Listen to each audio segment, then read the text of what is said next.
มอนโดยท่านพระครูโสพลประยัติก็ดีนะครับฟังแล้วเห็นแล้วก็ซาบซึ้งเป็นที่ยิ่งนะครับอยากจะกราบเรียนว่าน้ำทั้งหลายในโลกนี้เนี่ยว่าสำคัญแล้วน้ำบ่อน้ำคลองเป็นรองน้ำใจน้ำแควน้อยแควใหญ่สู้น้ำใจไม่ได้เป็นที่รู้ที่ทราบกันแต่ในบรรดาน้ำทั้งหลายทั้งมวลในโลกนี้น้ำพระธรรมนั้นดีที่สุดนะครับสาธุกวีก็บอกว่าน้ำพระธรรมล้ำเลิศประเสริฐแน่ใช้รถแก้ความสวยทุกอย่างรถที่ใจดวงใจใสสะอางอย่าเลิกล้างห่างวัดหัดฟังธรรมอย่างกำลังฟังรายการนี้อยู่นะครับต้องกราบถวายอนุโมทนาหลวงพ่อพระครูสิริยานวัฒน์นะครับถือว่าวันนี้ครั้งนี้เป็นอาธิกรรมิกะสังฆพัฒนาหลวงพ่อบอกไม่เคยออกรายการไหนเลยครั้งนี้เป็นครั้งแรกในชีวิตว่างั้นพระครูโสพลยังภาคภูมิใจเนี่ยที่เห็นในช่วงนี้จะเห็นคณะครูบาอาจารย์ของเรามาโดยเฉพาะพระมหาเถระในเมืองเชียงใหม่ของเราซึ่งส่วนมากก็กิจจะเยอะมากนะแต่ได้รับความเมตตาท่านอาจารย์พระครูสิริยันวัฒน์เจ้าอาวาสวัดเชียงยืนของเราซึ่งได้เมตตาเพราะว่าวัดเชียงยืนโดยเฉพาะถ้าเราพูดถึงวัดเนี่ยท่านอาจารย์ใหญ่โดยเฉพาะในเมืองเชียงใหม่ของเราในเวลาโทรศัพท์มานี่นะจากต่างจังหวัดอะไรต่างอาจารย์พระครูวัดที่เป็นมงคลก็วัดสำคัญในเมืองเชียงใหม่เลยแต่เขาก็จะมาครับซึ่งที่ขาดไม่ได้ที่เราจะเห็นเมืองต่างๆทางเหนือของเรานี่แหละทางล้านนาทั้งสร้างเมืองในทางล้านนาของเราก็ส่วนมากทุกเมืองก็จะมีนี่แหละวัดเชียงยืนฉะนั้นคือถ้าจะพูดถึงว่าขอประทานโทษครับในแต่ละจังหวัดถ้าพูดถึงว่าจะเข้าไปในจังหวัดใดก็ตามแต่วัดที่เป็นมงคลมหามงคลสิริมงคลและก็ชัยมงคลที่ศรัทธาประชาชนชาวพุทธจะกล่าวถึงส่วนใหญ่ก็จะเอาเลข9เนี่ยมันเป็นเครื่องมาเป็นองค์กำหนดวัดนะครับว่า9วัดจะมีวัดอะไรบ้างนะครับใช่ทีนี้กล่าวได้ว่าในจังหวัดเชียงใหม่นพบุรีศรีนครพิงค์เชียงใหม่ถ้าพูดถึงวัดมงคล9วัดเนี่ย1 ใน 9ต้องเป็นวัดเชียงยืนต้องวัดเชียงยืนต้องมีครับ1 ใน 9ครับฉะนั้นวันนี้เราถือโอกาสก็แล้วกันที่ท่านอาจารย์พระครูได้มีโอกาสมาเยี่ยมเยียนช่องธรรมะเป็นทีมทีวีออนไลน์ของเราก็อยากจะให้อาจารย์พระครูได้พูดถึงวัดเชียงยืนซึ่งก็อาจจะพูดถึงเรื่องบทบาทในยุคสมัยต้นๆแรกๆก็ได้แล้วเสร็จแล้วก็ในปัจจุบันนะครับนิมนต์ท่านอาจารย์พระครูเลยครับผมการนิมนต์ครับคือความเป็นมงคลของวัดนี้ก็เป็นการบัญญัติของผู้คนทั่วไปเกี่ยวกับความศรัทธาความเชื่อมาแต่โบราณที่มีความเชื่อว่าวัดนี้มีนามเป็นมงคลแบบนี้นะแต่วัดพูดถึงวัดที่เป็นนามมงคลของเมืองเชียงใหม่ก็มีด้วยกันหลายวัดที่มีชื่อเป็นมงคลวัดเชียงยืนก็ถือว่าเป็นหนึ่งในนั้นเหมือนนี้นะเชียงมั่นเชียงยืนแบบนี้นะมั่นคงยั่งยืนแบบนี้นะบางคนก็ถือเอาวัดที่มีนามโดยเฉพาะแบบนามตรงๆก็ดวงดีดับภัยชัยมงคลอันนี้ก็เป็นมงคลหมื่นเงินกองดับภัย10,000,000,000ชัยพระเกียรติคือเอานามของวัดนะนามของวัดแต่วัดเชียงยืนที่ว่าเชียงยืนนี่เป็นนามตรงๆเลยวัดเดิมนามว่าวัดพีคาชีววัดสารามในพงศาวดารในพงศาวดารยนต์นามว่าวัดพีคาชีววัดสารามตำนานพื้นเมืองเชียงใหม่คือวัดเชียงยืนคือความยั่งยืนพีคาก็คือความยั่งยืนความพีคาชีววัดที่มีชีวิตที่ยั่งยืนตามโบราณที่กล่าวถึงเฉพาะวัดเชียงยืนนะมีความยั่งยืนในชีวิตคนก็ถือว่าความยั่งยืนนี่เป็นสิ่งที่ดีในชีวิตอะไรที่ยั่งยืนอย่างชีวิตของเรายั่งยืนก็ดีแบบนี้นะครับคนก็มีความเชื่อในลักษณะนั้นความยั่งยืนก็เป็นมงคลอย่างหนึ่งในนามวัดเป็นมงคลอย่างหนึ่งวัดเชียงยืนแต่ว่าโบราณที่ว่าวัดเชียงยืนนี่สร้างมาตามตำนานมหาทักษะการสร้างเมืองเชียง ที่เขาบอกว่าจะมีที่ในตำนานที่บอกว่าตำนานมหาทักษะที่บอกว่าจะมีวัดประจำแต่ละทิศแบบนี้นะแต่วัดเชียงยืนนี่ทางด้านทิศเหนือถือว่าเป็นเดชหมายถึงอำนาจบารมีที่อยู่ทางด้านทิศเหนือถือว่าเป็นสิ่งที่สำคัญก็มีวัดเชียงยืนตามตำนานที่กล่าวถึงวัดเชียงยืนนะว่าวัดเชียงยืนนี่เป็นเดชเมืองครับเดชเมืองเชียงใหม่ครับครับก็เมืองเชียงใหม่เดชก็คืออำนาจบารมีครับเจ้าพญามหากษัตริย์ที่จะเข้าเมืองก็ต้องมาเข้าทางด้านทิศเหนือครับเมืองหมายความว่าวัดเชียงยืนของเรานี้เป็นวัดในสร้างในสมัยพญามังลายนะครับที่สร้างเมืองเชียงใหม่ใช่ไหมครับอาจารย์ผู้ครับผมมีตามศิลาจารึกของวัดเชียงมั่นที่เป็นศิลาจารึกที่วัดพญามังลายสร้างวัดเชียงมั่นเป็นวัดแรกของเมืองเชียงใหม่นี่นะวัดเชียงมั่นนี่อยู่ในกำแพงเมืองครับในตัวเมืองนะครับเมืองชั้นในครับผมวัดเชียงยืนที่อยู่นอกกำแพงเป็นเมืองรอบสองก็มีการสันนิษฐานว่าสร้างวัดเชียงมั่นแล้วก็หลังจากประตูเมืองปิดก็สร้างวัดเชียงยืนเพื่อให้อาณาประชาราษฎร์ที่อยู่นอกกำแพงเมืองได้ทำกิจกรรมทางพระศาสนาก็มีวัดเชียงยืนได้คู่กับวัดเชียงมั่นคงยั่งยืนอย่างนี้นะที่มีความข้อสันนิษฐานของตามตำนานที่กล่าวถึงฉะนั้นในการครับอดีตนั้นมีความสำคัญแล้วก็โดยเฉพาะนะครับที่ตามตำรับตำราปัปสาปกตืนอะไรต่างๆเข้าอาจารย์ครับซึ่งโดยเฉพาะบทบาทของวัดเชียงยืนของเราเนี่ยเข้าอาจารย์ครับตั้งแต่อดีตจนถึงปัจจุบันเป็นยังไงบ้างครับผมคือเจ้าพญามหากษัตริย์ที่จะเข้าเมืองหรือหลังจากจะออกรบหรือว่าหลังจากรบกลับมาจะต้องมาทำการสักการะพระประธานที่วัดเชียงยืนก่อนนี่เป็นตำนานที่กล่าวถึงนะตำนานที่กล่าวก่อนที่จะออกรบหรือหลังจากรบกลับมาก็จะต้องมาเปลี่ยนเครื่องทรงแล้วก็เข้ามาสักการะพระสัพพัญญูเจ้าเดชเมืองที่ในพระวิหารของวัดเชียงยืนนี่กล่าวไว้ในตำนานเจ้าพญามหากษัตริย์ที่มาปกครองเมืองเชียงใหม่อย่างที่กล่าวถึงก็มีพระชัยเชษฐาแห่งนครล้านช้างที่มาปกครองเมืองเชียงใหม่ก่อนจะเข้าเมืองก็มาตั้งพระพลาแล้วก็ทำการสักการะเอาเครื่องทรงของท่านเนี่ยถวายแด่พระสัพพัญญูเจ้าและสักการะด้วยข้อตอกดอกไม้แล้วถึงจะเข้าประตูเมืองนี่เป็นตำนานที่กล่าวมีประวัติที่กล่าวถึงจนเป็นเตรียมปฏิบัติมาถึงปัจจุบันว่าผู้ว่าราชการจังหวัดข้าราชการที่มารับตำแหน่งก่อนจะเข้าเมืองจะต้องมาทำการสักการะพระประธานที่วัดเชียงยืนก่อนนามว่าพระสัพพัญญูเจ้าสัพพัญญูก็คือผู้อย่างรู้นะครับฉะนั้นก็หมายความว่าที่วัดเชียงยืนของเรานี่มีพระพุทธรูปนะครับองค์สำคัญนะครับก็คือหลวงพ่อพระสัพพัญญูเจ้าเดชเมืองใช่ไหมครับอาจารย์ครับครับนอกจากนี้มีหลวงพ่อพระพุทธรูปคู่บ้านคู่เมืองของเราแล้วก็ยังมีอะไรที่สิ่งสำคัญก็ยังมีพระมหาธาตุเจดีย์มหาธาตุเจดีย์รูปทรงเป็ดเหลี่ยมเจดีย์นี่เป็นเจดีย์ที่ใหญ่ที่สมบูรณ์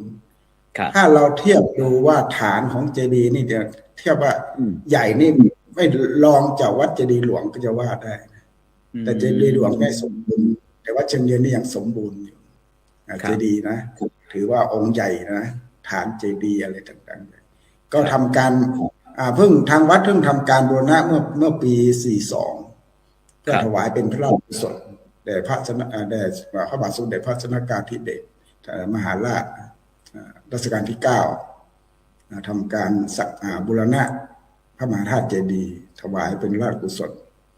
ในปีนั้นตอนที่เราทำพิธีอัญเชิญยอดฉัตรเจดีย์ลงมาปรากฏว่าได้พบพระบรมสารีริกธาตุในดอกบัวตูมยอดฉัตรเจดีย์ตอนนั้นในปีได้พบ7 องค์ด้วยกันในปี42 แล้วก็ทางวัดก็ได้บูรณะและจัดสร้างยอดสัตว์ทองคำตอนที่จัดสร้างตอนนั้นบาทหนึ่งก็ประมาณ 4,000 กว่า 5,000 สูงสุดถ้าตอนนี้ก็ไม่ไหวจัดสร้างด้วย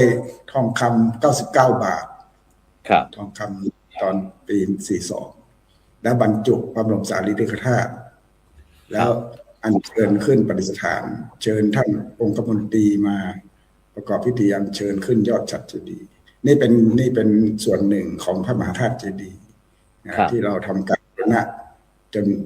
มีสภาพที่สมบูรณ์มาถึงปัจจุบันอีกอย่างหนึ่งก็คือยังมีพระอุโบสถครับผมพระอุโบสถรูปทรงแปดเหลี่ยมเป็นพระอุโบสถที่มีอุโบสถแปดเหลี่ยมเป็นยังไงบ้างครับอาจารย์ครับก็เป็นพระอุโบสถศิลปะพม่าผสมล้านนาศิลปะพม่าครับผมพระอุโบสถขึ้นทะเบียนกรมศิลป์ขึ้นทะเบียนกรมศิลปากรขึ้นทะเบียนเมื่อปี 2522ขึ้นทะเบียนเป็นพระอุโบสถที่เรียกว่าอุโบสถมหาอุดคือไม่มีทางเข้าด้านเดียวเป็นอุโบสถรูปทรงแปดเหลี่ยม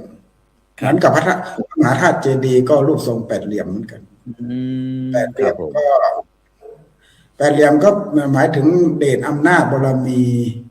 แผ่ไปในทิศทั้งแปดนะตำนานมหาทักษะที่กล่าวถึงเป็นพระอุโบสถแปดเหลี่ยมอุโบสถแปดเหลี่ยมในปีนี้ทางวัดมีพิธีที่ใหญ่พิธีหนึ่งพิธีมหากุศลที่ยิ่งใหญ่เป็นพิธีสวดถวายเป็นพระราชกุศลในวันจักรีวันที่6ครับการสวดในครั้งนี้ก็สวดด้วยบทมหาสันติหลวงหรือมหาสาตู้ทางเมืองเหนือเราเรียกมหาสันติงมหาตู้คือความสยบความภัยต่างๆครับผมความสงบร่มเย็นอาสันติก็คือหมายความสงบร่มเย็นครับตามโบราณนี่เป็นในทางวัดได้จัดพิธีใหญ่ในวันที่6ครับมีญาติหมายความว่าจะมีการจัดพิธีเจริญพระพุทธมนต์เพื่อความร่มเย็นเป็นสุขนะครับของบ้านของเมืองของเรานะครับในวันที่6วันจันทร์ที่6เมษายนใช่ไหมครับอาจารย์ครับเวลาครับอาจารย์ครับเวลากี่โมงกี่ยามครับผม9 โมงเวลา9 โมงตอนเช้าจะมีพิธีบวงสรวงเทพยดาแล้วก็เวลา5 โมงเย็นจะทำการสวดมหาสันติหลวงในวันจักรีที่ถวายเป็นพระราชกุศลด้วยขจัดเพศภัยของต่างๆเพื่อความร่มเย็นเป็นสุขของบ้านเมืองและของครอบครัวของตนเองด้วยครับแล้วนอกจากที่เราก่อนสงกรานต์นะครับเพราะนี้ก็เหลือไม่กี่วันก็จะเดือนเมษายนก็จะเป็นเทศกาลประเพณีสงกรานต์ปีใหม่เมืองแล้วครับไม่รู้ว่าโดยเฉพาะอย่างวัดเชียงยืนของเราเป็นวัดเก่าแก่วัดคู่บ้านคู่เมืองของเมืองเชียงใหม่ของเราเนี่ยครับที่นี้อย่างชุมชนอะไรต่างๆครับได้มีการสืบสารจารีตประเพณีอย่างปีใหม่เมืองเนี่ยครับอาจารย์ครับมีกิจกรรมอะไรบ้างครับผมเนี่ยปีใหม่เมืองก็กิจกรรมทำบุญวันพญาวันขนทรายใส่วัดอะไรทองดีนะตามตำนานตามประเพณีล้านนาของเราแต่ทางวัดมีการบวชในปีนี้วันที่29นี่จะบวชเนนภาคฤดูร้อนปีนี้มีด้วยกัน50 กว่ารูปบวชภาคฤดูร้อนเฉลิมพระเกียรติกรมสมเด็จพระเทพใช่ไหมครับหรือว่ายังไงครับผมวันที่29ที่จะถึงครับผมวันที่อะไรนะครับอาจารย์ครับวันที่29ครับ29มีนาคมที่จะถึง29มีนาคมนี่เป็นวันดาใช่ไหมครับหรือว่าเป็นวันบวชวันที่29วันที่28เป็นวันแห่ลูกแก้วนะแห่นี่พิธีแห่แบบไหนครับอาจารย์ครับโดยเฉพาะอย่างลอยนั่งหลังม้าด้วยนะจะมีหลังม้าจะนั่งแต่งทรงเป็นลูกแก้วแห่ไปตามชุมชนให้ญาติโยมได้ร่วมบุญในการบวชวันที่29วันที่28นี่แห่ตอนเย็น ครับตอนเย็น5 โมงเย็นจะแห่ลูกแก้วนั่งหลังม้าฉะนั้นก็หมายความว่าก่อนที่เราจะแห่ลูกแก้วนี่ก็มีพิธีปรงผมใช่ไหมอาจารย์ครับกี่โมงครับเนี่ย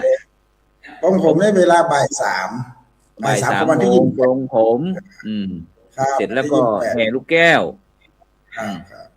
วันที่28แล้ววันที่29ก็ทำตอนเช้าก็จะมีการเรียกขวัญนาคแล้วก็ตอนหลังตอนเที่ยงครึ่งก็จะมีการบรรพชาครับซึ่งโดยเฉพาะตอนนี้มีจำนวนมีผู้มาสมัครเท่าไหร่แล้วครับอาจารย์ครับแจ้งความประสงค์ที่จะมาร่วมโครงการก็มีเด็กมาร่วมสมัครก็ประมาณ70แต่เราตั้งเกณฑ์ไว้50ทีนี้เอาเป็น51 ลูก51 คนที่จะตอนนี้ก็มานอนอยู่ที่วัดแล้วอยู่ที่วัดแล้วถ้าญาติโยมที่ไม่มีลูกหลานแล้วครับที่จะบวชเราจะมีส่วนร่วมกับอนุโมทนากับวัดเชียงยืนเราอย่างไงดีเนี่ยครับสามารถเป็นเจ้าภาพสามารถติดต่อเป็นเจ้าภาพทุนการศึกษาเป็นเจ้าภาพมาในการบวชครั้งนี้ได้ในวันที่29เราบวช15 วันด้วยกันที่จะบวชด้วยกันแล้วปีหนึ่งก็จะได้พระเนนที่บวชเรียนประมาณ 2-3 ลูกนี่เป็นกิจกรรมงานบวชที่ถึงนี่คืองานสำคัญอีกงานหนึ่งก็คืองานประเพณีส่งน้ำพระธาตุต่อจากงานสวดมหาสันติหลวงวันที่6วันที่7ที่8ที่9ก็จะเป็นงานประเพณีส่งน้ำพระธาตุของวัดเชียงยืนพระธาตุที่พระธาตุ8 เหลี่ยมพระธาตุมหาธาตุเจดีย์ประเพณีส่งน้ำมหาธาตุเจดีย์สักการะพระสัพพัญญูเจ้าเด่นเมืองประเพณีนี้เป็นประเพณีที่เข้าอยู่ในปฏิทินการท่องเที่ยวของประเพณีปีใหม่เมืองของล้านนาวันที่7 8 9คนก็จะรู้กันว่าเป็นงานประเพณีส่งน้ำพระธาตุงานประจำปีส่งน้ำพระธาตุเชียงยืนของเรา7 8 9 เมษายนใช่ไหมอาจารย์ครับวันที่7ก็จะเป็นเปิดงานที่7เปิดงานแล้วที่7 8 9ก็เปิดงานหลังเปิดงานก็จะมีเปิดโอกาสให้ญาติโยมได้เข้าสักการะพระสัพพัญญูเจ้าและส่งน้ำพระธาตุจนถึงวันสุดท้ายวันที่9ตอนเวลา1 ก็จะมีการสวดมนต์สวดมนต์อีกทีหนึ่งสวดมนต์ตันน่ะที่บ้านเราเรียกสวดมนต์ตันแบบพื้นบ้านล้านนาของเรานะครับครับอุดมสมโพธิครับผมแล้วทีนี้อาจารย์ครับเมื่อกี้ได้ยินติดใจนิดหนึ่งอาจารย์บอกว่าเรื่องทุนการศึกษาหมายถึงว่าอาจารย์ได้เน้นเรื่อง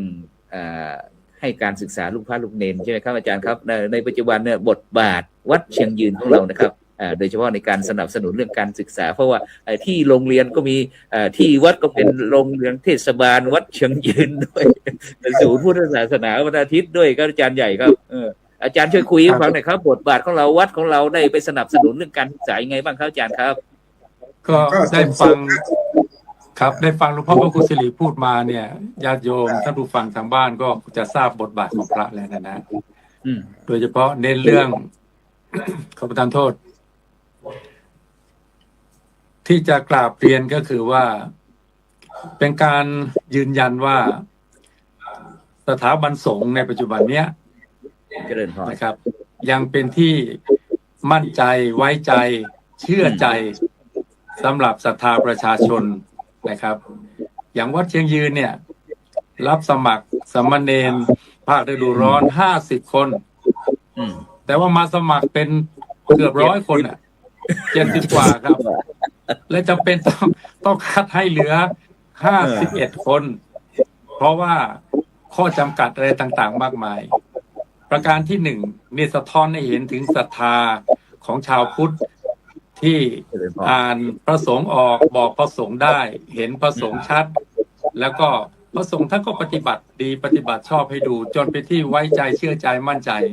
เลยให้ลูกของตัวเองแก้วตาดวงใจไปอยู่ในร่มบุญร่มบารมีของหลวงพ่อเจ้าวาดวัดเชียงยืนแล้วก็พระอาจารย์อันนี้ตอบโจทย์ได้เลยว่าพระที่ประพฤติดีปฏิบัติชอบมีปะเลอะเพราะฉะนั้นสังฆพัฒนารายการของท่านพระครูเนี่ยผมมานั่งนึกดู ก็สมณคุณของท่านพระครูก็ดีพระเถรานุเถระเจ้าคณะพระสังฆนิการโดยเฉพาะหลวงพ่อพระครูสิริยานวัฒน์เจ้าวัดวัดเชียงยืนที่จัดโครงการนี้นะเริ่มต้นเลยครับ ศึกษาพระปริยัติเนี่ย2 รูปเนี้ยที่กำลังออกรายการเนี่ยศึกษาพระปริยัติคือศึกษาทั้งปริยัติธรรมนักธรรมและก็บาลีหลวงพ่อพระครูสิรินั้นสำเร็จเป็นปริญญาธรรม5 ประโยคจบพุทธศาสตร์บัณฑิตจากมหาวิทยาลัยมหาจุฬาลงกรณราชวิทยาลัยวิทยาเขตเชียงใหม่วัดสวนดอกรุ่นที่9โอ้เลขมงคลเลข9นะนี่นะเลข9นะแล้วหลวงพ่อพระครูโสพลปริยัติจบปริญญาธรรม4 ประโยคแต่สำเร็จ PhD หรือพุทธศาสตร์ดุษฎีบัณฑิตปรัชญาเนี่ยผ่านพทบผ่านพทมปริญญาโทสำเร็จพทดพุทธศาสตร์ดุษฎีบัณฑิตนี่แปลว่าพระสงฆ์ยุค New Normal เนี่ยศึกษาทั้งธรรมและโลกไม่โศกเศร้าพระสงฆ์ประยุกต์เข้ากันไว้ให้เหมาะสมธรรมพึ่งโลกโลกพึ่งธรรมนำสังคมจะลื่นลมเป็นสุขได้เพราะโลกกับธรรมต้องอาศัยกันคนเขาเข้าใจเมื่อคนเขาเข้าใจเขาเลยเข้าถึงครับพอเข้าถึงแล้วเลยเปิดโอกาสให้สังฆพัฒนาประชาชนก็พระศึกษาปริยัติธรรมพระท่านนำปฏิบัติพระท่านเป็นสังฆพัฒนา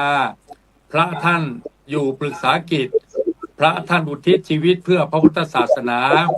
พระท่านทุ่มเทรักษาพระธรรมวินัยพระท่านเทใจเผยแผ่ธรรมทั้งนี้ก็เพื่อความสุขเลิศล้ำของประชาชนตอบโจทย์ได้นี่ด้วยเหตุเนี้ยวัดเชียงยืนซึ่งเป็นวัดอย่างที่ท่านพระครูท่านกล่าวหลวงพ่อพระครูสิริกล่าวยั่งยืนยาวนานเป็นวัดกตัญญูอัตลักษณ์ชัดเจนเป็นวัดทำให้ญาติโยมศรัทธาเป็นวัดที่นำพาเรื่องความสามัคคีเป็นวัดแสดงความกตัญญูกตเวทีเป็นวัดชักชวนเชิญชวนชี้ชวนให้ประสบกรณิกรทุกหมู่เหล่าแสดงความจงรักภักดีผ่านวันจักรี6 เมษายนที่จะมาถึงเนี่ยครับเจริญพรวันที่6 เมษายนนี่ก็เจริญพรเชิญชวนญาติโยมหลวงพ่อพระครูสิริเจริญพรเชิญญาติโยมเลยครับเจริญพรเชิญชวนญาติโยมมาร่วมสวดถวายเป็นพระราชกุศลในวันที่6 เวลา 5 โมงเย็นเวลาตั้งแต่ 9 โมงนี่ก็จะมีการบวงสรวงอย่างที่พูดโดยท่านอาจารย์วารินทร์บัววิรัตเลิศครับบวงสรวงที่หน้าอุโบสถมหาอุดทำพิธีบวงแล้วเวลา 5 โมงเย็นก็จะมีการสวดมหาสันติหลวงนี่สวดแบบแปลญาติโยมทุกท่านก็จะมีโอกาสได้สวดกันหมดจะมีหนังสือแจกให้สวดได้ว่าพร้อมกันในการสวดครั้งนี้ก็จะมีพระสงฆ์ที่นำสวดที่นำสวดด้วย21 รูปรวมทั้งหมดพระสงฆ์ทั้งนั่งปลกด้วยมีหลวงพ่อพระเทพปริยัติเป็นองค์ประธานในการนั่งปลกในครั้งนี้นอกนั้นก็มีพระสงฆ์นามมงคลโดยเฉพาะอย่างยิ่งจะมีอนุศาสนาจารย์อนุศาสตร์อีก10 เท่าไหร่16 คนครับท่านโอ้เป็นมงคลมาโสรสะมงคลคณะอนุศาสนาจารย์จากกองทัพบกและอนุศาสนาจารย์จากเชียงใหม่ส่วนที่กำลังการแสดงความจงรักภักดี16 คนครับที่จะร่วมสวดมหาสันติหลวงถวายพระราชกุศลมาเป็นต้นเสียงต้นท่าในการสวดด้วยร่วมกับพระสงฆ์ที่ทางวัดได้นิมนต์มาและนั่งปลกอีก9 รูปในการนั่งปลกครั้งนี้ส่วนญาติโยมมันจะถามว่าและอนุศาสตร์สวดเป็นแหละหลวงพ่อต้องตอบให้ญาติโยมสงสัยอนุศาสตร์ผ่านมาส่วนมากเป็นมหาปรริญญาทั้งนั้นเลยที่ผ่านเป็นนักบินมาก่อนทุกท่านเลยที่จะเป็นอนุศาสนาจารย์เป็นนักบินมาก่อนครับ เป็น เดี๋ยวญาติโยมสงสัยว่านักบินอะไร นักบินอะไร นักบินทบาทนักบิน โอ้ยชำนาญมาก นักบินทบาทชำนาญมาก และรวมประโยคประธานนะอาจารย์นเรศนี่ปริญญาธรรม8 ประโยคไปนี่นะไปเรียนทำ9 ประโยคก็มีครับ มีหมดนะไปเรียนทำ9 ประโยคไปเรียนทำ8 ประโยค7 ประโยค6 ประโยคมีหมดเลยครับ5 ประโยค4 ประโยคก็มีเอาสิรวมแล้วนี่โอ้โหเกือบ50 ประโยคและถ้ารวมภาษานะ16 คนเนี่ย100 กว่าภาษาครับ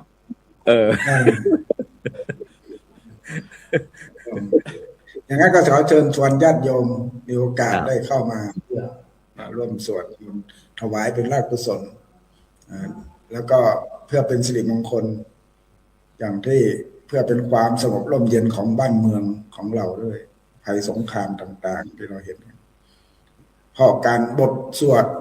ที่พูดถึงนี่เป็นบทสวดที่สยบทุกสิ่งทุกอย่างที่ทางล้านนาเราถือปฏิบัติมาตั้งแต่โบราณบทสวดมหาสันติหลวงครับล้านนาเราเรียกว่ามหาตู้ก็คือสยบทุกสิ่งทุกอย่างให้ลาบความเสน่ห์จังหวะต่างๆยิ่งโอกาสใกล้ปีใหม่ใกล้ในปีใหม่ชีวิตใหม่ด้วยในชีวิตใหม่ของเราที่ผ่านพ้นไปสิ่งที่ผ่านพ้นไปเราจะได้ชีวิตที่ดีๆนะในวันปีด้วยได้เชิญชวนญาติโยมได้มาร่วมด้วยกัน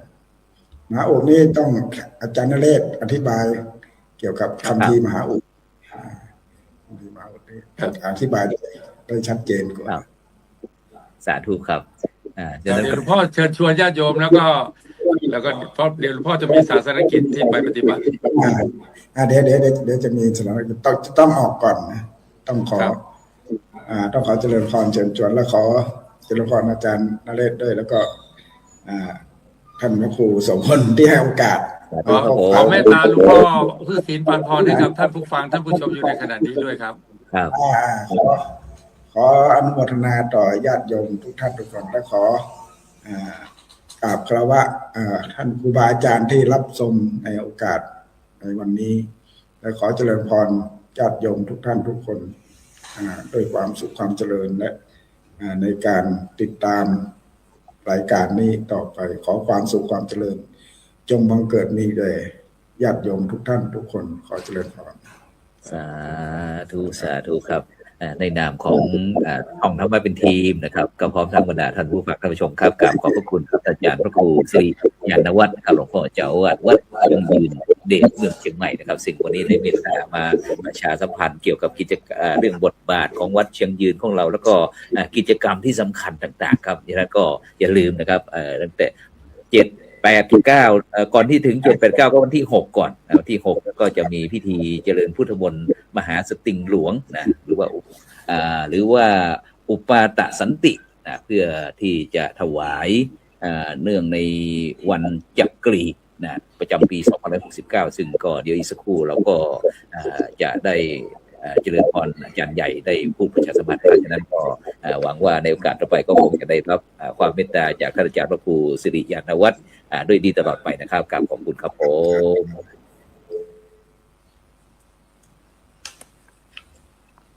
อาจารย์ใหญ่ทีนี้ถึงบทบาทอาจารย์ใหญ่แล้วว่าทีนี้เมื่อกี้ท่านอาจารย์พระครูสิริยานวัฒน์บอกว่าต้องให้อาจารย์ใหญ่ได้ช่วยต่อจากที่รายละเอียดเกี่ยวกับเพราะว่าท่านได้เกริ่นไว้ให้เรียบร้อยแล้วตั้งแต่เกี่ยวกับเรื่องกิจกรรมในวัดเชียงยืนของเราแล้วก็กิจกรรมที่เราจะมีพิธีเจริญพุทธมนต์มหาสติงหลวงเพื่อเนื่องในวันจักรีประจำปี2569เนี่ยอาจารย์ใหญ่มีความเป็นไปเป็นมาอย่างไรเลยเจริญพรเบื้องต้นนี้ก็ผมรวบรวมประเด็นที่จะนำเรียนต่อไปนะครับก่อนที่จะลงรายละเอียดในเรื่องของกิจกรรมในวันที่6วันจักรีเนี่ยประเด็นที่หลวงพ่อพระครูสิริยานวัฒน์ท่านได้ปรารภถึงเรื่องของเดชเมืองก็ดีนะฮะเรื่องของอุโบสถ8เหลี่ยมมหาอุดก็ดีเรื่องของพระบรมธาตุหรือพระธาตุเจดีย์8เหลี่ยมก็ดี เจริญพรสิ่งเหล่านี้ครับเป็นเรื่องที่เราควรจะได้มาทบทวน แล้วก็วิเคราะห์กันนะครับ เพื่อให้เกิด ความรู้ความเข้าใจ แล้วก็เกิดความศรัทธาเชื่อมั่นพระพุทธเจ้าตรัสไว้ว่าศรัทธาสาธุปฏิติตา ถ้าเชื่อมั่นไม่หวั่นไหวทำอะไรอธิษฐานอะไร ก็จะสำเร็จทันใจนะครับ เพราะฉะนั้นเรื่องศรัทธาในพุทธศาสนานั้นไม่ว่าจะตรัสไว้ที่ใดก็ตามแต่ เราจะเห็นว่าทุกบททุกหัวข้อธรรมะที่ตรัสเกี่ยวกับศรัทธาไว้เนี่ยก็จะตรัสปัญญาไว้คุมตลอดเลยครับปัญญาจะไปคุมศรัทธาดังนั้นเรื่องเดชเมืองเนี่ยตามทักษะอาจารย์พระครูครับทักษะมันจะมีบริวารอายุเดชสีมูละอุตสาหะมนตรีกาลกินีเรามีทิศหลักอยู่4ทิศทิศรองอยู่4ทิศรวมแล้วเป็น8ทิศใช่ไหมครับอ๋อสาธุเพราะฉะนั้นทักษะก็คือตามทิศครับเดี๋ยวจะเกี่ยวโยงไปถึงเทวดาอารักษ์นะครับอ๋อสาธุสาธุทักษะเดี๋ยวนะฮะเสียงดังไหมครับเสียงดังไหมฮะดังนะชัดเจนชัดเจนทักษะกล่าวเฉพาะทิศเหนือครับวัดเชียงยืนสถิตอยู่ทางด้านประตูช้างเผือกประตูช้างเผือกอยู่ทางด้านทิศเหนือนะครับทิศเหนือนั้นตามทักษะทิศทักษะจะเป็นทิศเดชก็คืออำนาจราชศักดิ์นะครับวาสนาบารมีอำนาจวาสนาบารมี3อย่างเนี้ยเป็นคติความเชื่อของคนล้านนาและไม่ใช่เฉพาะแต่ล้านนา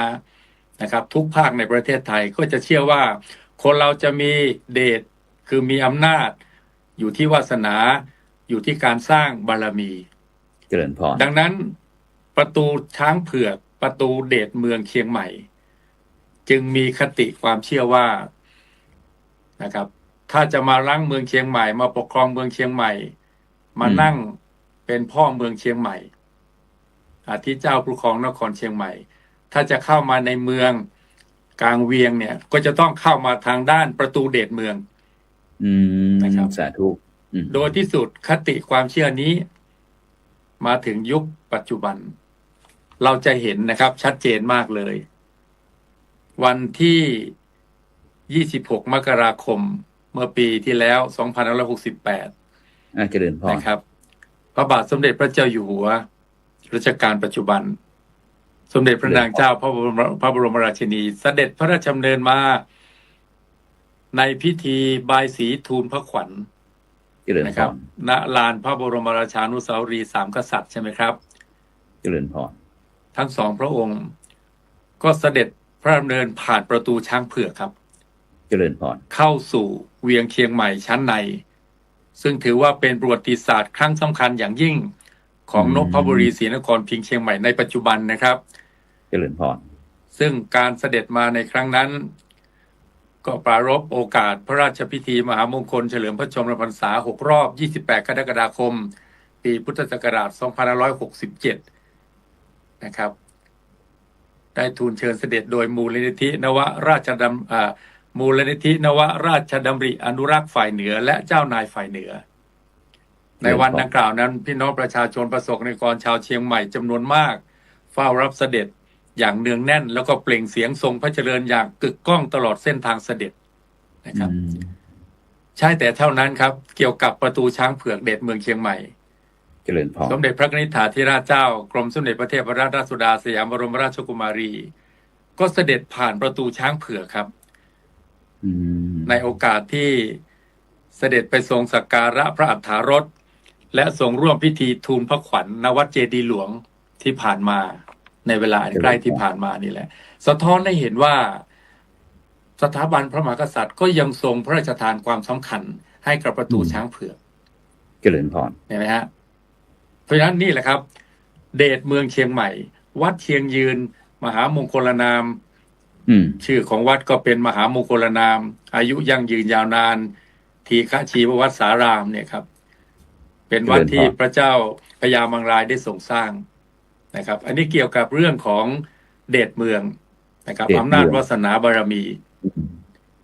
โบราณสถานโบราณวัตถุในอารามนี้นะครับ เมื่อก่อนวัดนี้ก็ถือว่าเป็นวัดหลวงนะครับอาจารย์พระครู ใช่เจริญพ สัง ร ฆปาโมกข์นะครับ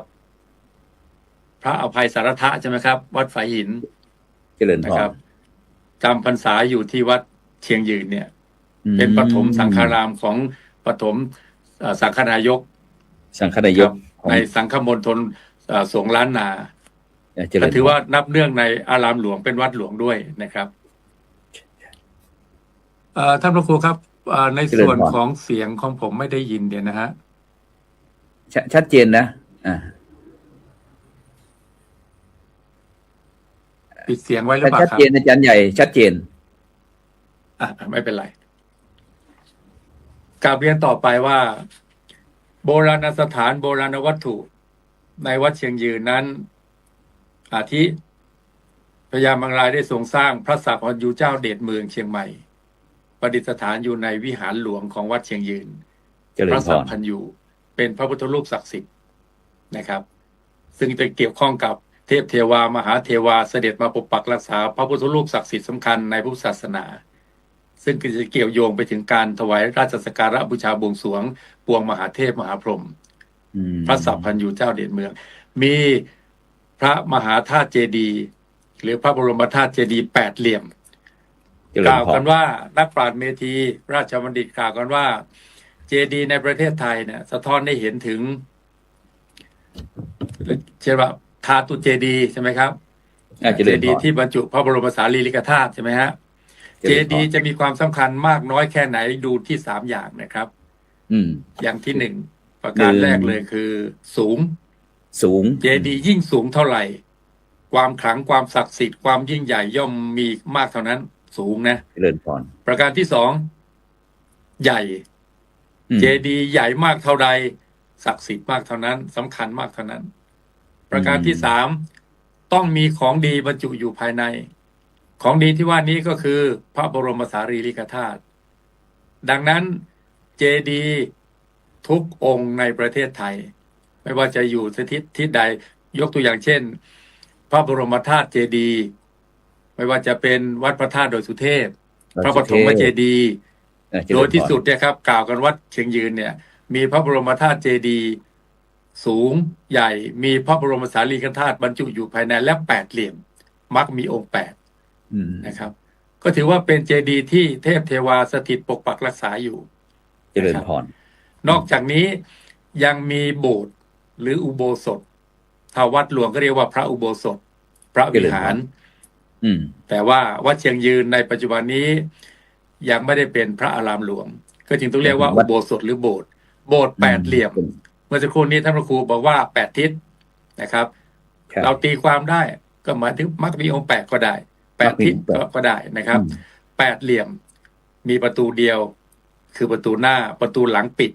จึงอุดไว้อุดในที่นี้ก็หมายความว่าปิดให้แน่นนะครับวัตถุประสงค์หลักเลยโบสถ์มหาอุดเนี่ยเนื่องจากว่าเดิมทีเดียวนั้นมีแต่เฉพาะประตูทางเข้าหน้าต่างไม่มีนะครับเจริญพรดังนั้นเวลาทำสังฆกรรมอุโบสถทำสังฆกรรมใดๆเช่นสวดพระปฏิโมกข์ใช่ไหมครับไม่ต้องใช้ลำโพงเสียงจะก้องมากเสียงก้องเสียงดังฟังชัดใช่ไหมอาจารย์พระครูนะอันนี้คืออานิสงส์ของอุดให้แน่นก็คือเสียงจะไม่ออกไปข้างนอกจะดังอยู่เฉพาะภายในนะครับ ทีนี้สังฆกรรมเมื่อเสียงแน่นเสียงดังฟังชัดพระสงฆ์จะเจริญมนต์สวดมนต์ทำวัดเช้าทำวัดเย็นหรือสวดพระปฏิโมกข์หรือว่าสังฆกรรมใดก็ตามแต่สมาธิธรรมจะเกิดขึ้นเพราะเสียงข้างนอกจะไม่เข้ามารบกวนนะครับข้างในจะดังก้องเสียงดังฟังชัดในคติเกี่ยวกับเรื่องความเชื่ออีกประการหนึ่งก็คือมหาอุดแปลว่าปิดให้แน่นอุดแปลว่าไม่ให้ข้างนอกไหลเข้ามาไม่ให้ข้างในไหลออกไปปิดให้แน่นอย่างใหญ่อย่างมหาศาลเจริญพรความเชื่อเลยเกิดว่ามหาอุดเนี่ยถ้าทำพิธีศักดิ์สิทธิ์เช่นพิธีเสกพิธีสวดนะครับเรียกกันว่าสวดเสก ได้แก่พุทธาภิเษกมังคลาภิเษกมหามังคลาภิเษกมหาพุทธาภิเษกหรือแม้แต่กระทั่งสวดมหาสันติงหลวงเนี่ยถ้าทำในโบสถ์มหาอุดอย่างเงี้ยเจริญพรจะอุดสัพพทุกข์สัพพโศกสัพพโรคสัพพภัยสัพพเคราะห์สัพพเสนียดจันไรวิบัติจันไรทั้งหลายทั้งปวงไม่ให้เข้ามาใครได้ไปสวดเขาก็เป็นการไปเสกเสกอะไรเสกด้วยธาตุกายสิทธิ์พูดถึงธาตุกายสิทธิ์เราก็จะไปนึกถึงที่อื่นสิ่งอื่นแต่พระพุทธเจ้าท่านตรัสว่าคนทุกคนเราเนี่ยจะมีธาตุอยู่ชนิดหนึ่งที่ศักดิ์สิทธิ์ก็คือจิตพันธนังจะบาลังจิตตังทุลักขังทุนิวาระยังห้ามยากดิ้นรนกวัดแกว่งไปดวงเดียวจิตจะเที่ยวไปดวงเดียวไปได้รอบโลกเลยจิตเนี่ยเราอยู่ที่ประเทศไทยนู่นไปอเมริกาก็ได้แวบไปแล้วใช่ไหมฮะศักดิ์สิทธิ์มากดังนั้นถ้าสามารถรวมจิตให้จิตรวมศูนย์ไฟฉายที่พุ่งไปไกลน้ำประปาและหลายท่อมารวมเป็นท่อเดียวกันฉีดไปทำลายภูเขาก็ได้ไฟฟ้าแสงรวมศูนย์ฉายดุดไฟฟ้าดุดไฟฉายหลายๆท่อนนะครับทะลุทะลวงไปไกลมากเลยชั้นใดธาตุจิตเป็นธาตุศักดิ์สิทธิ์ถ้ารวมให้เป็นเอกายนามัตเอกคตานะให้รวมเป็นเอกคตาคือรวมเป็นหนึ่งที่เราเรียนกันมาโอ้โหพลังมหาศาลเหตุนี้เองทำไมดินสักก้อนหนึ่งจึงศักดิ์สิทธิ์ทำไมจึงมีปาฏิหาริย์อยู่ในก้อนนั้นเพราะอะไรเพราะเป็นการอาราธนาพระพุทธคุณพระธรรมคุณพระสังฆคุณมาประจุลงไปในดินก้อนนั้นเลยเกิดเป็นอานุภาพเรื่องนี้เป็นเรื่องความเชื่อนะครับเป็นความเชื่อส่วนบุคคลและถ้าพิจารณาแล้วเนี่ยสามารถวิเคราะห์ได้เลยว่ามีความเป็นจริงเพราะเกี่ยวเนื่องกับการสวดเจริญพรกำลังจะกราบเรียนว่าการสวดมนต์เนี่ยเป็นประเพณีเป็นพุทธประเพณีอริยประเพณีที่ปฏิบัติสืบเนื่องกันมาช้านานของชาวพุทธไทยนะครับไม่เฉพาะแต่ประเทศไทยประเทศรอบบ้านของเราที่นับถือพุทธศาสนาที่นับถือพุทธศาสนาก็สวดมนต์กันใช่ไหมอาจารย์พระครูโดยมีจุดหมายก็คือเพื่อน้อมรำลึกนึกถึงพระพุทธคุณพระธรรมคุณพระสังฆคุณระลึกถึงยังไงพระสัมมาสัมพุทธเจ้าผู้เป็นศาสดาของเราทั้งหลายพระองค์ทรงไว้ซึ่งพระปัญญาคุณตรัสรู้ดีตรัสรู้ชอบด้วยพระองค์เองทรงไว้ซึ่งพระวิสุทธิคุณทรงบริสุทธิ์หมดจดจากกิเลสเครื่องเศร้าหมองทั้งหลายทรงไว้ซึ่งพระมหากรุณาธิคุณทรงสงสารสั่งสอนเวนยนิกรทุกทั่วหน้าข้าพเจ้าทั้งหลายขอถวายอภิวาทพระผู้มีพระภาคเจ้าพระองค์นั้นอรหังสัมมาสัมพุทโธภควาพุทธังภควันตังอภิวาเทมิอภิวาทกราบด้วยเบญจางคประดิษฐ์เป็นเหตุเป็นผลนะครับจึงสอนกันว่ากราบพระพุทธระวังจะไปสะดุดอย่าให้ไปสะดุดที่ทองคำกราบพระธรรมระวังจะไปขยำใบลานกราบพระสงฆ์ระวังจะไปถูกแค่เพียงลูกหลานชาวบ้านเนี่ยท่านสอนไว้หมดแล้วกราบพระพุทธให้ถึงความเป็นพระพุทธถึงยังไงครับ น้อมนำเอาพระพุทธคุณ3นั่นแหละเอามาประพฤติปฏิบัติปัญญาคุณบริสุทธิ์ที่คุณมหากรุณาธิคุณอย่างนี้เรียกว่ากราบพระถูกองค์พระก็อยู่ในการสวดมนต์เจริญพรถ้าเราเข้าใจเรื่องการสวดมนต์มนต์คืออะไรมนต์คือคำศักดิ์สิทธิ์พุทธะคือพุทธเจ้าพุทธมนต์แปลว่ามนต์อันศักดิ์สิทธิ์ของพระพุทธเจ้าจะศักดิ์สิทธิ์ก็ต่อเมื่อจิตของเราเข้าใจพุทธคุณธรรมคุณสังฆคุณเจริญพรพระธรรมคำสั่งสอนของพุทธเจ้าเป็นสัจธรรมอันประเสริฐทนต่อการพิสูจน์ทุกการทุกสมัยเป็นนิยานิกธรรมสามารถน้อมนำผู้ประพฤติให้พ้นทุกข์ประสบสันติสุขได้จริงบทสวดมนต์ต่างๆจะมีธรรมะอยู่ทุกบทไปเจริญพรใช่เหตุนี้แหละพระปริตที่แปลว่าเครื่องป้องกันเครื่องคุ้มครองป้องกันโพยภัยไม่ให้มาต้องเราเนี่ยเจริญพรก็เพราะสวดถูกต้องตามอักขระพยัญชนะวรรคตอนเข้าใจความหมายเจริญพรเพราะนั้นมนต์ของพระเจ้าที่เราสวดกันนั้นจะมีความหมายเป็นคำสอนบทสอนพอเข้าใจแล้วก็น้อมนำมาประพฤติปฏิบัติธรรมะก็เลยคุ้มครองผู้ประพฤติธรรมธรรมโมหเวรกติธรรมจาริงธรรมะย่อมคุ้มครองผู้ประพฤติธรรมอย่างนี้เป็นต้นนะครับส่วนพระสงฆ์ พระสงฆ์สาวกของพระเจ้าเป็นผู้ปฏิบัติดีปฏิบัติตรงปฏิบัติควรปฏิบัติชอบเป็นพยานในพระธรรมคำสั่งสอนของพระพุทธเจ้าว่าปฏิบัติตามได้จริงและมีผลประเสริฐจริงเป็นทายาทสืบต่อพระพุทธศาสนามาจนตราบเท่าทุกวันนี้ข้าพเจ้าทั้งหลายขอน้อมถวายขอนมัสการพระธรรมประเสริฐขอนอบน้อมพระสงฆ์เจ้าเหล่านั้นส่วนพระธรรมอาจารย์พระครูครับลองสังเกตดูนะสวากขาโตภควตาธัมโมธัมมังนัมมัสสามิเราใช้คำว่านัมมัสสามิใช่ไหมครับนัมมัสสามินัมมัสการนัมมัสสามิข้าพเจ้าทั้งหลายขอถวายนมัสการพระธรรมประเสริฐนั้นพระพุทธนั้นเราถวายอภิวาทใช่ไหมกล่าวเบญจางคประดิษฐ์ส่วนพระธรรมถวายนมัสการนมัสการแปลว่าต้องกระทำไว้ในใจนะมนสิการนะถ้าเรากราบพระธรรมอย่างนี้แล้วทุกคนชาวพุทธเข้าใจอย่างนี้กราบพระธรรมเราจะไม่ไปขยำใบลานน้อมนำธรรมะนั่นนะเอามาไว้ที่ใจนมัสสามินมัสการกระทำไว้ในใจส่วนพระสงฆ์ท่านประพฤติดีเป็นวัดชอบนะมามินอบน้อมนั้นใครก็ตามแต่ที่ย่ำยีพระพุทธไปจุดพระธรรมไปเหยียบย่ำพระสงฆ์โอ้โหสาหัสสาการครับนรกรอต้อนรับครับพระพุทธเจ้าตรัสว่ายังไงครับก็กลับเรียนนะครับท่านใดที่ปากเปาะเลาะร้ายฟังข่าวนั่นฟังข่าวอย่างนี้ยังไม่ได้พิสูจน์ให้ทราบอะไรต่างๆนานาเชื่อข่าวโคมลอยเขาว่ามาก็พลอยโจมตีด่าว่าด่าทอเสียดสีทิ่มแทงพระท่านด่าพระท่านสนุกสนานนะครับพระพุทธเจ้าตรัสว่าพุทโธธรรมสโพเทตาพระพุทธเจ้าเป็นผู้ตรัสรู้พระธรรมธัมโมสังเคนทาลิโตพระธรรมอันพระสงฆ์ทรงจำไว้สังโฆจะสาวโกพุทธัสสะและพระสงฆ์ก็เป็นสาวกของพระพุทธเจ้าอิจเจกาพัทเมวิทังเหตุนี้แหละพระพุทธพระธรรมพระสงฆ์เนื่องเป็นอันเดียวกัน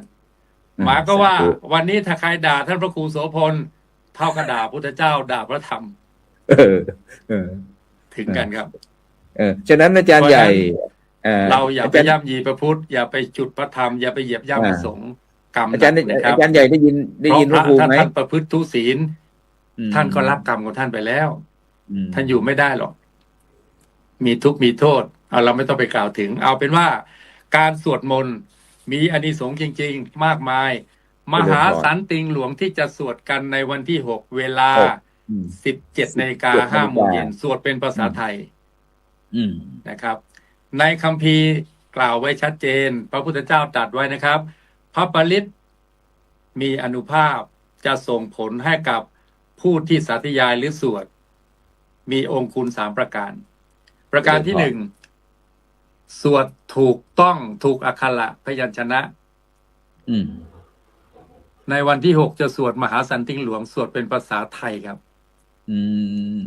สาธุใครเรียนบาลีไม่เรียนบาลีไม่เคยสวดมนต์สวดได้แต่อ่านภาษาไทยออกสวดได้ครับเหตุผลที่ให้สวดภาษาไทยด้วยเหตุนี้ครับข้อ1นะมีคู่มือแจกไม่ผิดแน่นอนแล้วมีวรรคให้ด้วยจะสวดลงตัวพร้อมกันหมดเลยก็เป็นสามัคคีนะครับข้อ1ได้แล้วนะข้อ2ต้องรู้ความหมายถ้าสวดเป็นภาษาบาลีโยมถึงแม้สวดได้โยมก็ไม่ได้เรียนบาลีอย่างท่านพระครูโสพลอย่างพลตรีนเรศอย่างท่านพระครูสิริแปลไม่ออกหรอกขนาดเราเรียนกันมาประโยค5ประโยค6 7 8 9นี่บางทีบางคาถายังต้องเปิดปกติตื่นเลยเพราะนั้นโยมไม่ต้องพูดถึงถ้าสวดเป็นภาษาบาลีผิดแน่นอนสวดไม่ถูกหรอกสะดุดแต่วันที่6เนี่ยครับสวดมหาสันติงหลวงสวดเป็นภาษาไทยเข้าใจความหมายเพราะความหมายชัดเจนไม่ต้องไปแปลบาลีเลยนะครับเพราะอะไรครับในมหาสันติงหลวงนั้นหลวงพ่อพระมหามังคละศรีระวังสะท่านรจนาคัมภีร์นี้มาเมื่อ620 ปีนะครับอาจารย์พระครูเจริญพรนะครับแล้วก็เกิดสมัยนั้นเหตุบ้านการเมืองพญามังรายท่านสร้างเมืองเชียงใหม่บัดนี้ก็นับได้730 ปีนะครับเมื่อ620 ปีที่แล้วในเชียงใหม่เกิดโจรชุกชุมอันธพาลครองเมืองนะครับกองทัพจีนอพยพมาก็ยึดพูดง่ายคือมาลุกรานเชียงใหม่หลวงพ่อมหามังคละศรีระวังสะท่านเลยรจนาคัมภีร์นี้เลยตั้งชื่อว่ามหาสันติงก็คือให้เกิดความสุขสงบอย่างใหญ่หลวง ให้พระสงฆ์สามเณรให้ศรัทธาญาติโยมชาวเชียงใหม่มาพร้อมใจกันสวดและปรากฏเหตุมหัศจรรย์เพศภัยต่างๆโจรผู้ร้ายอันธพาลต่างๆก็สงบระงับไปเกิดสันติสุขความสุขสงบเกิดขึ้นในนครเชียงใหม่ก็เลยถือโอกาสตั้งแต่นั้นเป็นต้นมาเป็นความเชื่อว่าถ้าได้สวดก็ดีได้ฟังคัมภีร์นี้ก็ดีจะป้องกันเหตุเพศภัยอุปัตถวันตรายที่เกิดแล้วจะหายไปจะหมดไปที่ยังไม่เกิดก็จะไม่เกิดแล้วก็สร้างสันติสุขให้เกิดให้มีขึ้นความสุขสงบร่มเย็นเกิดขึ้นในชาติบ้านเมืองและก็ประชาชนนะครับอันนี้ในเรื่องของบทสวดนะครับอาจารย์พระครูบทสวดมหาสติงหลวงครับอาจารย์ใหญ่ได้ยินพระอาจารย์ไหมผมกำลังไม่ได้ยิน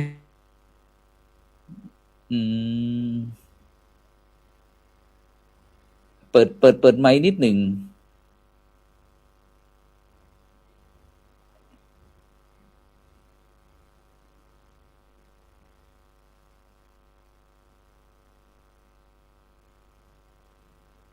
ใช่ขณะนี้บรรดาท่านผู้ฟังท่านผู้ชมก็กำลังติดตามรายการสังฆพัฒนาเพื่อประชาชนนะบทบาทพระสงฆ์ในยุคนิวนอร์มอนอาจารย์ใหญ่เปิดไมค์แป๊บหนึ่งครับผมเปิดไมค์ได้ยินไหมครับได้ยินชัดเจนอาจารย์ใหญ่ได้ยินอาจารย์ไหมฮัลโหลได้ยินชัดเจนเจ๋วเลยเสียงเจ๋วเลยได้ยินก็ผมไม่ได้ยินเสียงจะสงสัยต้องเดี๋ยวนะฮะเอาละ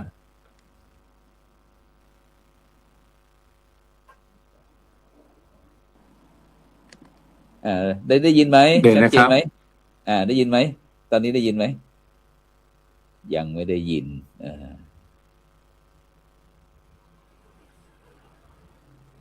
ไม่มีเสียงไม่มีเสียงเปิดไมค์เปิดไมค์โอเคไม่ได้ยินเสียงครับได้ยินได้ยิน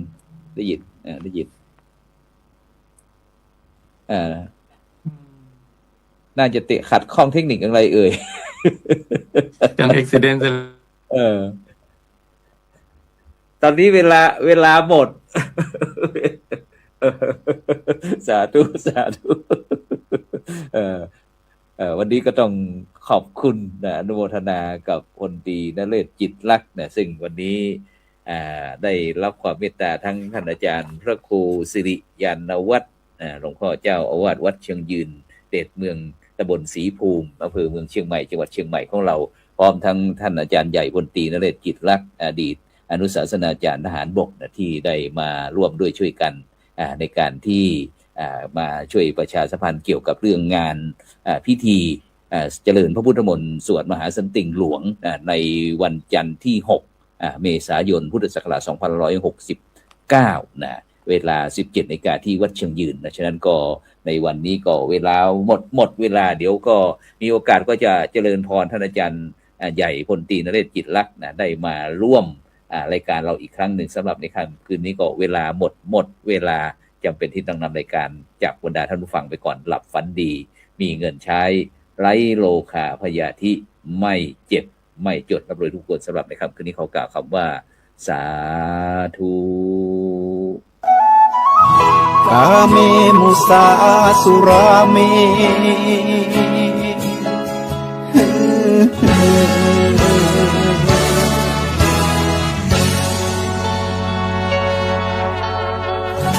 ศีลคือข้อห้ามธรรมคือข้อ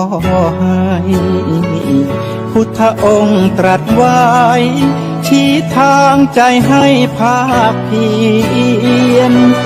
เบญจศีล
เปรี